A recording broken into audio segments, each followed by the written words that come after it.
Olá, meu nome é Caroline Scheuer Neves. Eu sou professora leitora na Universidade da Cidade do Cabo, na África do Sul, desde janeiro de 2020. Olá, meu nome é Janaína Viana da Conceição. Eu sou professora leitora na Universidade de São Tomé e Príncipe desde outubro de 2019 e hoje nós vamos apresentar o trabalho intitulado O ensino e a difusão da língua portuguesa a partir de uma perspectiva pluricêntrica no programa de leitorado na África do Sul e em São Tomé e Príncipe. De acordo com o documento Panorama da Contribuição do Brasil para a Difusão do Português, os leitorados são importantes agentes nas políticas empreendidas pelo governo brasileiro para a difusão internacional do seu idioma e da sua cultura.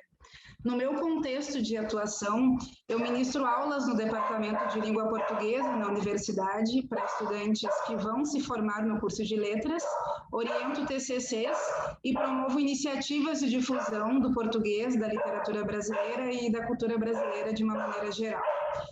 São Tomé e Príncipe, para quem não sabe, é um país em que, para além do português, há mais 4 línguas que são faladas. E embora o português seja a língua oficial e a língua mais utilizada no país, em alguns lugares ela não é a primeira língua e ela ganha o status de língua adicional. Bom, aqui na Universidade da Cidade do Cabo, eu dou aulas de português como língua adicional. Também há alguns casos de alunos que têm o português como língua de herança, e também alguns casos de alunos que têm o português como língua materna. Normalmente são alunos que se mudaram de Angola ou de Moçambique para cá quando eram pequenos, ou que vieram para cá especificamente para estudar na universidade. Além disso, eu também trabalho na promoção da língua portuguesa e da cultura brasileira no âmbito da universidade, da Cidade do Cabo. Além disso, é importante destacar que a África do Sul é também um país multilingüe, é um país que tem 11 línguas oficiais. Então, embora nós estejamos falando de contextos diferentes, nós estamos tratando de 2 leitorados brasileiros em países localizados na África, que têm um histórico colonial, e também países que são multilingües. Além disso, nós estamos tratando de leitorados que já realizaram iniciativas em conjunto. E é com base nas nossas experiências de atuação e de pesquisa que hoje nós temos o objetivo de trazer algumas reflexões sobre a relevância de uma perspectiva pluricêntrica em relação à língua portuguesa e ao seu ensino.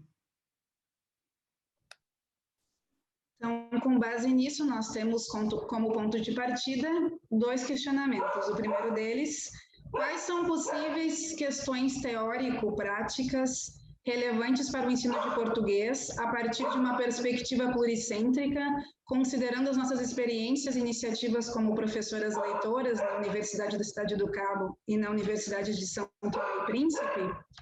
Bom, então, para pensar essas questões, nós trouxemos algumas noções que consideramos importantes e essas noções, elas são vistas não só como conceitos teóricos, mas também para nós pensarmos nas nossas práticas de atuação.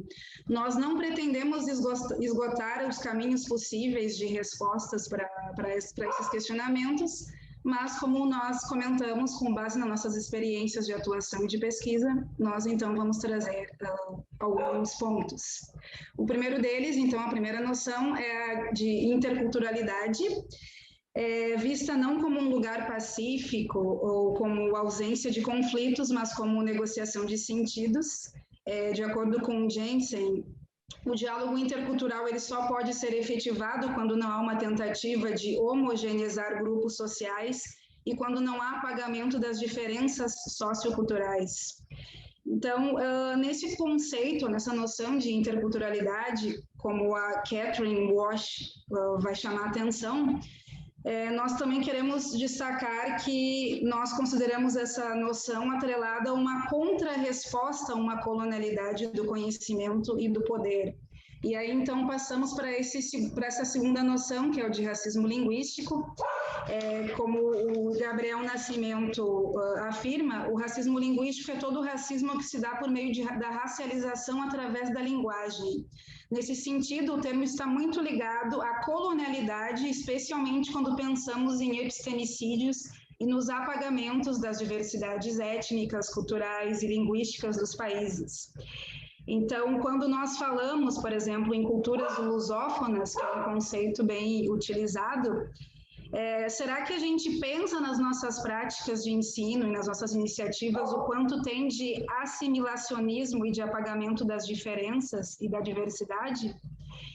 E outro conceito importante para nós é o de preconceito linguístico, né, numa tentativa de combate a ele. E um questionamento importante que nós consideramos é como que numa perspectiva pluricêntrica nós podemos pensar as variedades dentro das variedades. Um desafio que nós temos também como leitoras. Exato, e justamente nos nossos contextos de atuação, São Tomé e Príncipe e Cidade do Cabo, na África do Sul, o português de Portugal, falado em Portugal, é normalmente o português de referência, o português almejado, e aí nós podemos observar o eurocentrismo que está presente tanto no currículo quanto no material didático utilizado em sala de aula, em termos de variedade da língua, que é focalizada, e também em termos de imagens e estereótipos que são veiculados. E é importante, então, a gente destacar a questão da descentralização do português, para ampliar esse cenário e incluir, abranger outras variedades da língua portuguesa, né? Estamos falando, então, aí do Brasil, Moçambique, Angola, São Tomé e Príncipe, por exemplo. E, então, dando um exemplo bem concreto do meu contexto, né? Por que os alunos aprendem, por exemplo, ou precisariam aprender café da manhã ou pequeno almoço, e não precisariam aprender a expressão mata-bicho, que é utilizada tanto em Moçambique quanto em Angola e São Tomé e Príncipe. E a partir dessas noções é importante a gente pensar tanto a questão da formação de professores, quanto as práticas de ensino e a elaboração de material didático. E a questão do material didático, mais especificamente, é importante destacar que ele influencia o que se ensina, como se ensina, e ele revela as concepções de língua, cultura e ensino e aprendizagem que estão sendo utilizadas pelos professores. Nesse próximo slide, como vocês podem ver, há diferentes perguntas que nós podemos usar para a elaboração de materiais didáticos e para tentar buscar incluir considerar diferentes grupos sociais enquanto estamos elaborando materiais didáticos ou enquanto estamos selecionando materiais didáticos. Nós não vamos entrar na discussão dessas perguntas aqui especificamente, elas estão aqui como um exemplo, e vamos seguir adiante agora para a outra pergunta que também nos serve como ponto de partida. Quais ações os leitorados brasileiros podem desenvolver a fim de levar a cabo a difusão do caráter pluricêntrico da língua portuguesa e do seu ensino? E o que nós vamos apresentar agora, então, são algumas possibilidades de caminho para quem, em seu contexto, achar que são relevantes e viáveis.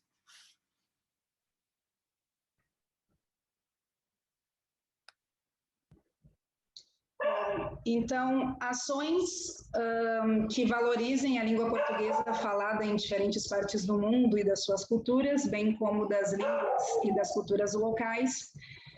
Como exemplo, eu destaco o Sabráfrica, que foi uma iniciativa dos leitores em São Tomé e Príncipe, Cabo Verde, África do Sul e Moçambique, em que os nossos estudantes declamaram poemas num sarau em português, mas também em línguas locais dos países. Destacamos também a oferta de lugares de escuta, e para sabermos o que é relevante para as pessoas com quem nós estamos dialogando e com quem realizamos as iniciativas, e para que o público também tenha a oportunidade de ter acesso a outros discursos, culturas e vidas. No caso, por exemplo, do Sabráfrica, os alunos declamaram poemas de escritores brasileiros, mas também de outros países da África. Outro ponto, desenvolvimento de pesquisas acadêmicas que focalizem o caráter pluricêntrico da língua portuguesa. E aí nós trazemos como exemplo o concurso Itamaraty-IUP de artigos científicos sobre a língua portuguesa em uma perspectiva pluricêntrica, em que um orientando do leitorado de São Tomé e Príncipe e uma orientanda do leitorado de Timor-Leste ganharam os prêmios de artigo científico na categoria graduação.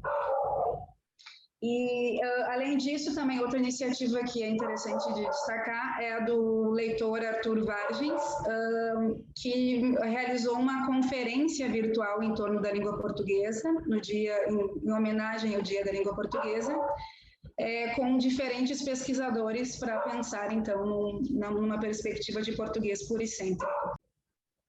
Além disso, temos também a promoção das contribuições do país do leitorado para o Brasil e para a relação entre os dois países. Destaco uma iniciativa do leitorado aqui em São Tomé e Príncipe, o projeto Brasa, em que diferentes pessoas de diversas áreas dialogaram virtualmente para falar sobre a relação do Brasil com São Tomé e Príncipe, como que a capoeira está sendo pensada aqui no Brasil e outros temas também. Bom, além disso, nós temos também a seleção e uso de mídias relevantes para o contexto do leitorado, as quais podem incluir mídias digitais, né? E aqui nós gostaríamos de destacar que é importante, então, considerar bem quais mídias que vão ser utilizadas, pensando no que o público almejado pode ou costuma acessar, desde redes sociais, videoconferência, podcasts, até rádio, televisão, jornal, né? Por exemplo, aqui na Universidade da Cidade do Cabo, é sempre importante levar em consideração que muitos alunos têm acesso à internet somente quando estão nas residências da universidade. Quando voltam para as suas casas, fora do período letivo, não têm acesso à internet. Bom, por fim, temos o fomento à cooperação entre os leitores de uma região. E aqui nós queremos destacar a iniciativa do mini documentário Que Português Você Fala?, que foi realizada pelos leitorados na Cidade do Cabo, Pretória, Moçambique, Angola, Guiné-Bissau, São Tomé e Príncipe, Cabo Verde e Timor-Leste. Nós leitores, reunimos relatos de diferentes falantes da língua portuguesa para que eles comentassem a respeito da sua relação com a língua. E, finalmente, então, nós gostaríamos de retomar o nosso objetivo aqui hoje, que foi justamente de trazer algumas questões teórico-práticas para o ensino de português e algumas ações que os leitorados podem desenvolver, sempre tendo em mente a promoção de uma perspectiva pluricêntrica da língua portuguesa e relembrando, claro, que nós não queremos esgotar as possibilidades e caminhos possíveis, mas trazer alguns exemplos. Muito obrigada pela sua atenção e pelo seu tempo. Obrigada.